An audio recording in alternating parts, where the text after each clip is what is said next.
భ్యో నమః. హరి ఓం. అందరికీ కూడా దీపావళి శుభాకాంక్షలు. బాణసంచా కాల్చేటప్పుడు తగ్గ జాగ్రత్తలు తీసుకోండి. ఈ సంవత్సరంలో ప్రమాదాలు ఎక్కువ ఉన్నాయి కాబట్టి అందరూ కూడా ఎవరి జాగ్రత్తలో వాళ్ళు ఉండి అందరూ కూడా సురక్షితంగా ఉండాలా.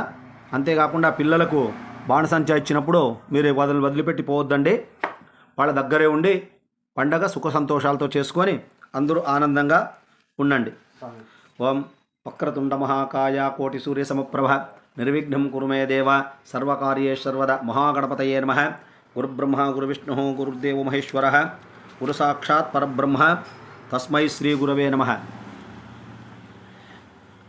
నిన్న త్రయోదశి సాయంత్రము యమదీపం వెలిగించింటారు. అట్లే ఈరోజు ఉదయం త్రయోదశి ఉంది. తరువాత రేపు చతుర్దశి అంటే దీపావళి పండగ. ధనలక్ష్మి వ్రతం చేసుకునేవాళ్ళు సోమవారం సాయంత్రము ధనలక్ష్మి పూజలు చేసుకోవచ్చు. తర్వాత కేదారి వ్రతం చేసుకునే వాళ్ళు మంగళవారం కేదారి వ్రతాలు చేసుకోవాలా. తర్వాత 22వ తారీఖు నుంచి కూడా కార్తీక మాసం ప్రారంభమవుతుంది. కార్తీక మాసం అట్లా విష్ణువుకు అట్లా శివునికి ప్రీతికరమైన దినాలు కాబట్టి ఆ రోజు మన పెద్దలను ఉద్దేశించి వాళ్ళు ఎవరైతే మనము మహాలయంలో వాళ్ళ ఇట్లా ఇంటి నుంచి వెళ్ళి తర్పణాలు తీసుకునే దానికి వస్తారో వాళ్ళు మళ్ళా వాళ్ళ పితృలోకం చేరేదానికని మన పూర్వీకులు ఆకాశ దీపమును ఏర్పాటు చేసినారు.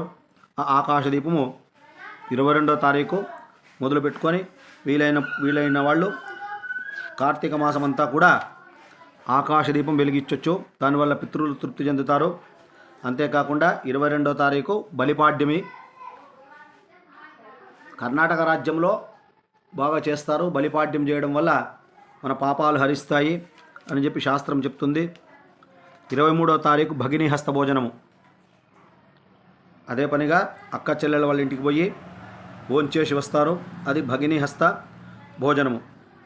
విశేషం ఏమంటే రేపు సోమవారము ఆశ్వయుజ బహుళ చతుర్దశి కనుక యమధర్మరాజు ప్రీతిగా యమబాధలు తొలగాలంటే యమతర్పణం చేసే విధానం కూడా ఉంది మనకి. అది ఒకసారి చెప్తాను. వీలైన వాళ్ళు యమతర్పణం కూడా చేసి యముని సంతోషపెట్టినట్లయితే యమలోకంలో బాధలు ఉండవని చెప్పి మనకు నానుడి ఉంది. దీనికి విశేషంగా మగవాళ్ళు మాత్రం ఆచరించాల్సి వస్తుంది. వారు కూడా యమతర్పణం చేయొచ్చు. యమతర్పణం చేసేవాళ్ళు ఉదయమే లేచి స్నానం చేసిన తర్వాత పొడి వస్త్రాలు కట్టుకొని ఆచమనం చేయాలా. ఆచమనం అంటే ఒక గ్లాసులో నీళ్లు తీసుకొని స్పూన్ తీసుకొని అరివేణ పాత్ర ఒక ప్లేట్ తీసుకొని ఎడమ చేతిలోంచి కుడి చేతిలోకి నీళ్లు వేసుకొని ఫస్ట్ కేశవాయ స్వాహ అని ఒకసారి, నారాయణాయ స్వాహ అని రెండవసారి, మాదాయ స్వాహ అని మూడవసారి ఆచమనం చేసిన తర్వాత గోవిందాయ నమః అని చేయి కడుక్కోవాలా.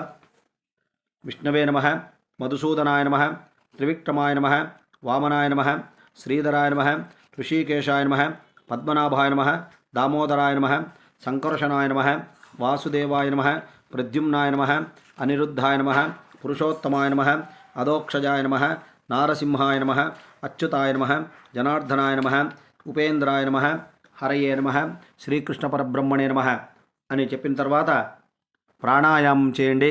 అంగుళ్యాగ్రే నాసికాగ్రే సంపీఢ్యం పాపనాశనం ప్రాణాయామం ఇది ప్రోక్తం ఋషిభిః పరికల్పితం అని చెప్తూ ప్రాణాయామం చేయండి.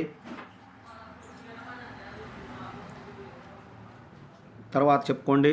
శుభాభ్యాం శోభనే ముహూర్తే అద్య బ్రహ్మణః ద్వితీయ పరార్థే శ్వేతవరాహ కల్పే వైవస్వతమన్వంతరే కలియుగే ప్రథమపాదే జంబూద్వీపే భారతవర్షే భరతఖండే దండకారణ్యాः గోదావర్యాः దక్షిణీతీరే శాలివాహనశకే బౌద్ధావతారే రామక్షేత్రే అస్మిన్ వర్తమానే వ్యవహారికే చాంద్రమానేన ప్రభవాది షష్ఠి సంవత్సరాణం మధ్యే విశ్వావసు నామ సంవత్సరస్య దక్షిణాయనే శరదృతు ఆశ్వయుజమాసే కృష్ణపక్షే చతుర్దశ్యాయాం శుభదితౌ వాసరః వాసరస్తు ఇందువాసర యుక్తాయాం శుభనక్షత్ర శుభయోగ శుభకరణ ఏవంగుణ విశేషేణ విశిష్టాయాం శుభదితౌ మమ అని చెప్పండి.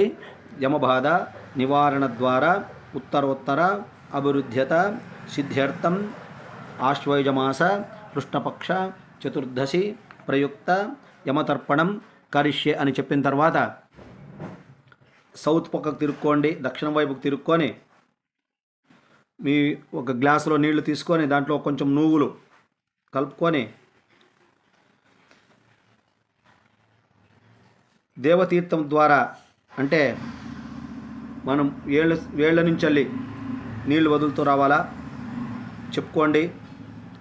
యమం తర్పయామి, ధర్మరాజానం తర్పయామి, మృత్యుం తర్పయామి, అంతకం తర్పయామి, వైవస్వంతం తర్పయామి, కాలం తర్పయామి, సర్వభూతక్షయం తర్పయామి, ఔదుంబరం తర్పయామి, దధ్నం తర్పయామి, నీలం తర్పయామి, పరమేష్ఠినం తర్పయామి, వృకోదరం తర్పయామి, చిత్రం తర్పయామి, చిత్రగుప్తం తర్పయామి అని చెప్పి నూగులు నీళ్లు వదిలిపెట్టాలా.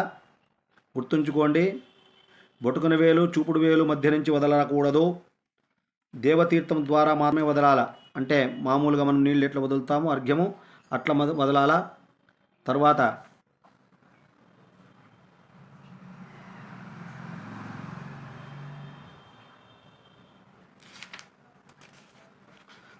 ప్రార్థన చేసుకోవాలా.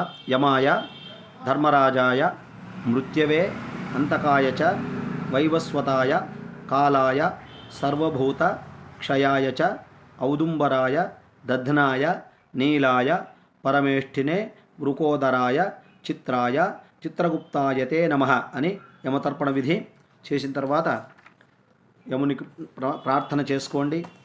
ఎటువంటి యమబాధలు ఈతి బాధలు కూడా ఇవ్వకుండా ఇంట్లో అందరికీ కూడా దీర్ఘాయుష్ ఇచ్చి అపమృత్యువులు నివారణ చేయమని యమునికి ప్రార్థన చేసుకోండి. ఇది అందరూ కూడా వీలైనంత ఆచరించి అందరూ కూడా ఆరోగ్యంగా ఉండి అపమృత్యు పీడలు తొలగించుకోవాలని చెప్పి ఆశిస్తున్నాము. సర్వే జనా సుఖినో భవంతు. ఓం తత్సత్. బ్రహ్మార్పణమస్తు. సర్వే జనా సుఖినో భవంతు.